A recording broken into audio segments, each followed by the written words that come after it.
पढ़ेंगे हम next part में पूरा डिटेल से यशपाल समिति और ये आचार्य राममूर्ति समिति हम पढ़ेंगे। फर्स्ट यूनिट है, ये रीट के अकॉर्डिंग है, सामाजिक अध्ययन और विज्ञान की संकल्पना एवं प्रकृति, ये फर्स्ट यूनिट है। और इसके अंदर हम पढ़ेंगे क्या क्या, ये देख सकते हो। सामाजिक अध्ययन का इतिहास पढ़ेंगे पहले और इसकी शुरुआत वगैरह कैसे हुई, इसका अर्थ, परिभाषाएं, सामाजिक अध्ययन और विज्ञान के मध्य अंतर, फिर इसके उद्देश्य भी देखने हैं, प्रकृति, विशेषताएं, क्षेत्र और विषय वस्तु। और उसके बाद इसकी शुरुआत देखेंगे, स्टार्ट करते हैं, क्योंकि आज हम सिर्फ इसका इतिहास ही देख पाएंगे। जिस तरह से ये शुरुआत हुई है यहाँ तक हम देखेंगे। 10 नंबर की आएगी, क्या आएगी, शिक्षण विधियाँ या शिक्षण जो भी शिक्षा शास्त्र है, ये आएगा हमारे 10 नंबर का रीट मेन में है। और ये एसएसटी लेवल के है जो भी से विद्यार्थी वो देखेंगे, क्योंकि सेकेंड ग्रेड सामाजिक अध्ययन जिसके है ना सब्जेक्ट, वो ही देखें। तो इसकी उत्पत्ति कहाँ से हुई सामाजिक अध्ययन की, और इसके जनक कौन है ये भी देखेंगे हम। और इनकी जो मुद्दालियर आयोग है, कोठारी आयोग है, क्या कहती है, एनसीएफ है, किसके अकॉर्डिंग सामाजिक अध्ययन की शुरुआत कहाँ हुई, अर्थशास्त्र को कहाँ जोड़ा गया, नागरिक शास्त्र को कब जोड़ा गया, तो इसको आज हम पूरा देखेंगे। तो स्टार्ट करते हैं हम। विषय के रूप में जो इसका विकास वगैरह हुआ, तो पहले जो इसका हुआ था वो यूनान में हुआ था। यूनान के सोफिस्ट क्या होता है आपको पता है, दार्शनिक, जो वहाँ के विद्वान व्यक्ति हैं जिसे कहते हैं सोफिस्ट। सुकरात था ना जो यूनान में, उसने कहा था मानव का मानवीय संबंधों का अध्ययन करना चाहिए। किसको, मानव को, कहते मनुष्य को मनुष्य का अध्ययन करना चाहिए, उसके आसपास के जितने भी वातावरण हैं उनकी क्रियाओं का अध्ययन करना चाहिए। ये सर्वप्रथम सुकरात ने कहा था। किसका, सामाजिक, जो समाज के रिलेटेड कहा था। फिर सर्वप्रथम ब्रिटेन में समाज का प्रथम बार अध्ययन हुआ। ब्रिटेन था ना, ब्रिटेन, इंग्लैंड, जिसे क्या कहते हैं, यूके भी कहते हैं, ब्रिटेन भी कहते हैं, इंग्लैंड भी कहते हैं। तो सर्वप्रथम ब्रिटेन में समाज का प्रथम बार अध्ययन हुआ। और यहाँ पर ये समाजशास्त्र वगैरह, समाजशास्त्र नहीं है अभी, सामाजिक अध्ययन है, लेकिन अभी शुरुआत हुई है, विषय वगैरह कुछ नहीं है।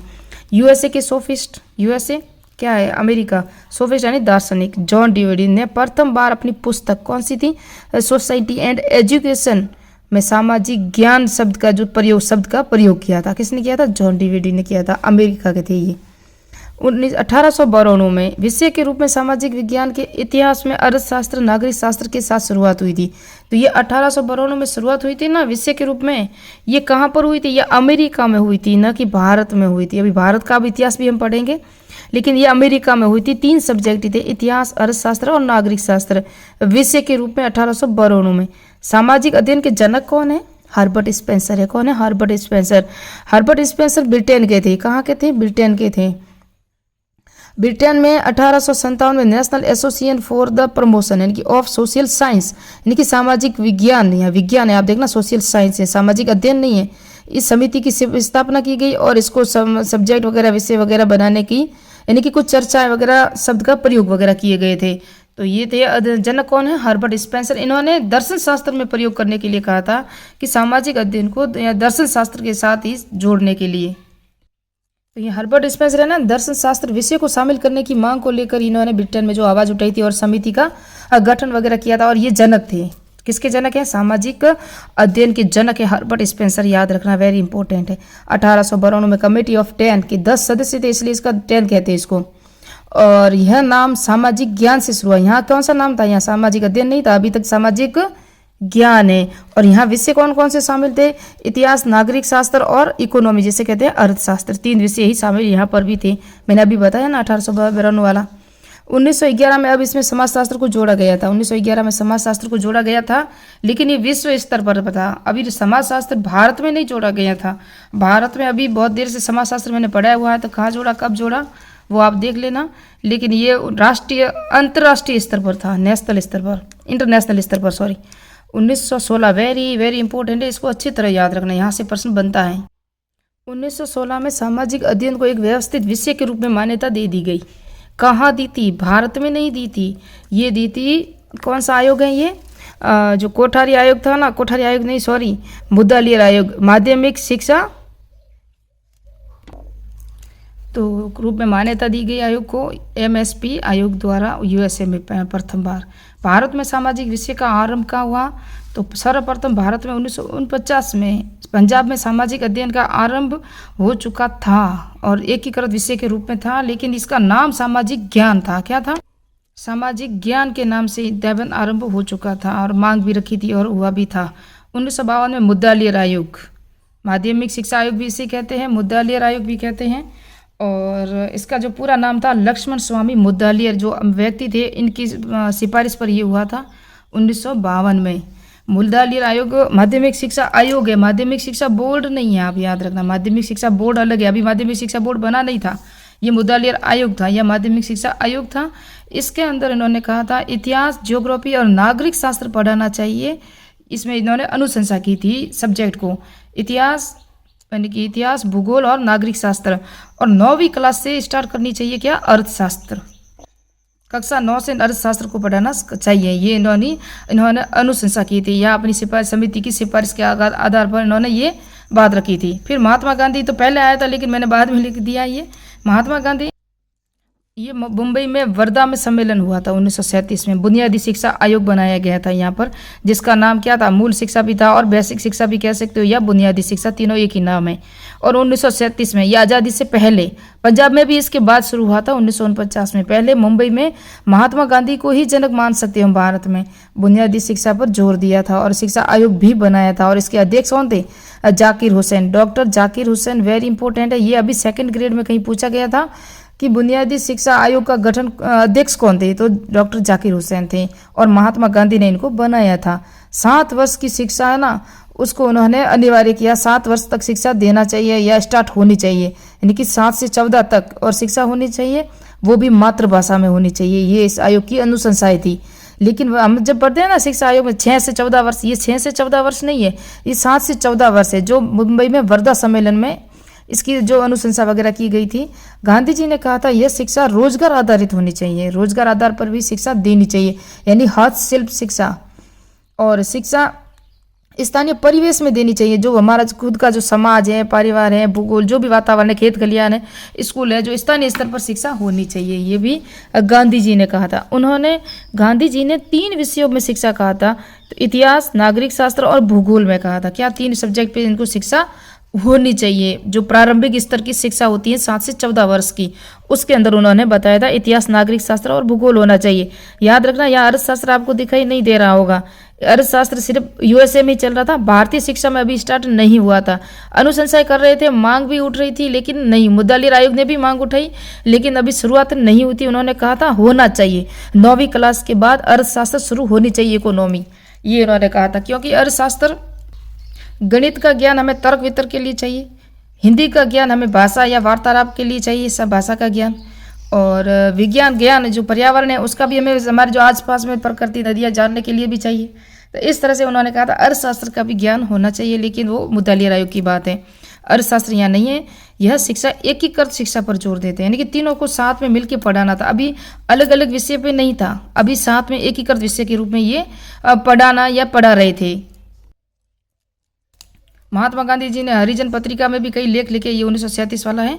कोठारी आयोग, दौलत सिंह कोठारी आयोग, या राष्ट्रीय शिक्षा आयोग भी कहते हैं इसे, क्या कहते हैं, ये राष्ट्रीय शिक्षा आयोग है, जो कोठारी आयोग है, दौलत सिंह कोठारी की अध्यक्षता में बना था। और ये माध्यमिक शिक्षा आयोग है, जो मुद्दालियर, लक्ष्मण स्वामी मुद्दालियर की अध्यक्षता में बना था। तो कोठारी आयोग 1964 से 66 तक था। इनकी जो शिक्षा थी वो, इनका भी जो प्लान था वो 10 वर्ष का था, 5 + 3 + 2, यानी कि 5वीं तक, उसके बाद 8, फिर 9 और 10, इस तरह से इनके 10 वर्ष का प्लान था। सामाजिक विज्ञान को 1 से 10 तक में जो पढ़ाना चाहिए, 1 से 10 तक क्लासों में ये पढ़ाना चाहिए, ये दौलत सिंह कोठारी की अनुशंसा थी। फिर एनसीईआरटी 10 वर्षीय योजना बनाई इन्होंने भी 1961 में, और 1975 में कक्षा प्रथम से कक्षा 10वीं तक सामाजिक विज्ञान पढ़ाया जाना चाहिए, उन्होंने भी ये मांग वगैरह रखी। फिर 1955 में से पूरे भारत में सामाजिक ज्ञान पढ़ाना लागू हुआ, तो अभी तक सामाजिक ज्ञान ही चल रहा है। कब से शुरू हुआ है, 1955 से पूरे भारत में। ये जो कोठारी आयोग है ना, लक्ष्मण स्वामी कोठारी, सॉरी लक्ष्मण स्वामी तो अलग थे, लक्ष्मण स्वामी मुद्दालियर थे, दौलत सिंह कोठारी आयोग है ये कोठारी आयोग है ना। इसके अंदर जो इन्होंने अनुशंसा की थी वो देखो, इन्होंने कहा था 1 से 5 तक एकीकृत रूप में सभी साथ में पढ़ाओ, और 6, 7, 8 में अलग अलग विषय करके पढ़ाओ, और 9th में वो मैंने कहा अर्थशास्त्र शामिल करो, इस तरह से इन्होंने कहा था। देखो, प्रथम बार 10 वर्षीय योजना कोठारी आयोग ने बनाई, फिर एनसीईआरटी ने भी 10 वर्षीय योजना बनाई, लेकिन पाठ्यक्रम ये जो दौलत सिंह कोठारी थे ना, इन्हीं की अध्यक्षता में अभी ये पाठ्यक्रम बनेगा। 1975 में 10 वर्षीय विद्यालय पाठ्यचर्या बनाई जाएगी कोठारी आयोग की अध्यक्षता में। 1975 में प्रथम बार 10 वर्षीय विद्यालय पाठ्यचर्या बनाई गई 1975 में, और दौलत सिंह कोठारी इनके अध्यक्ष थे। शिक्षा इससे पूरे राज्य लेवल में ही था, नेशनल राष्ट्रीय स्तर पर ये नहीं थी। 10 वर्षीय योजना थी ना, ये नेशनल स्तर पर नहीं थी, राष्ट्रीय स्तर पर नहीं थी, क्योंकि ये जो शिक्षा थी ना, ये शिक्षा राज्य सूची का विषय था पहले। फिर बाद में इसको समवर्ती सूची में शामिल किया गया। फिर 9 से 10 तक में अर्थशास्त्र भी शुरू हुआ। 1975 के बाद पाठ्यचर्या बनाई गई और ये दौलत सिंह कोठारी इसके अध्यक्ष थे। एनसीईआरटी ने भी अनुशंसा की कि पाठ्यक्रम या सिलेबस, जो सिलेबस हम देखते हैं ना, इसे पाठ्यचर्या या पाठ्यक्रम कहते हैं, उसकी शुरुआत की और वो बनाना होना चाहिए, उसके अकॉर्डिंग शिक्षा होनी चाहिए बच्चों की।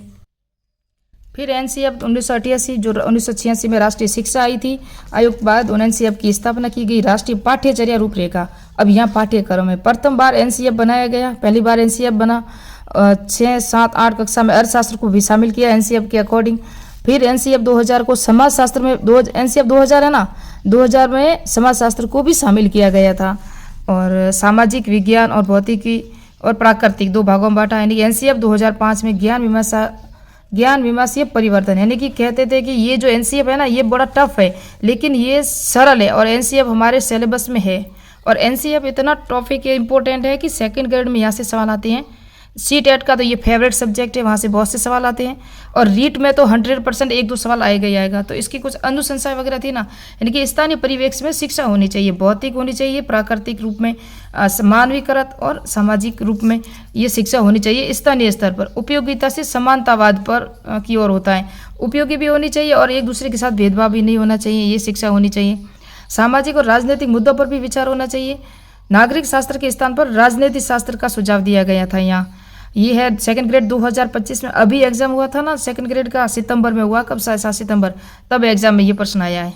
पाठ्य पुस्तक को बंद बॉक्स नहीं, यानी कि क्लोज बॉक्स कहते हैं ना, वो नहीं है, बल्कि एक गतिशील, यानी कि करके सीखने पर बनाने पर जोर देना चाहिए। एनसीईआरटी की अनुशंसाएं थी। अब हम नेक्स्ट पार्ट में पढ़ेंगे सामाजिक विज्ञान की विशेषताएं। क्या पढ़ेंगे? सामाजिक विज्ञान की विशेषताएं। ये जो वर्धा वाला है ना, ये वेरी इंपॉर्टेंट है, जो हुआ था अक्टूबर 1937 में। इसका आप थोड़ा सा पॉइंट पूरे देख ले, ये वर्धा वाला, और यहाँ से देखोगे तो वेरी इंपॉर्टेंट है। ये प्रश्न आया हुआ है। जाकिर हुसैन, इसकी अध्यक्षता में समिति नियुक्त की गई। 2 दिसंबर 1937 को अपनी रिपोर्ट में पहली व्यापक राष्ट्रीय शिक्षा योजना तैयार की, जिसे वर्धा योजना या बुनियादी शिक्षा कहा जाता है। ये है माध्यमिक शिक्षा आयोग या मुद्दालियर आयोग। 23 सितंबर 1952 को मद्रास विश्वविद्यालय के कुलपति थे एम लक्ष्मण स्वामी मुद्दालियर, है ना। एक तो ये रह चुकी है आचार्य राममूर्ति समिति 1990, इसको मैंने नहीं पढ़ाया अभी तक। यशपाल समिति 1992। नेक्स्ट पार्ट में पढ़ेंगे ये सभी नवीन राष्ट्रीय शिक्षा नीति, इन सबको पढ़ेंगे नेक्स्ट पार्ट में।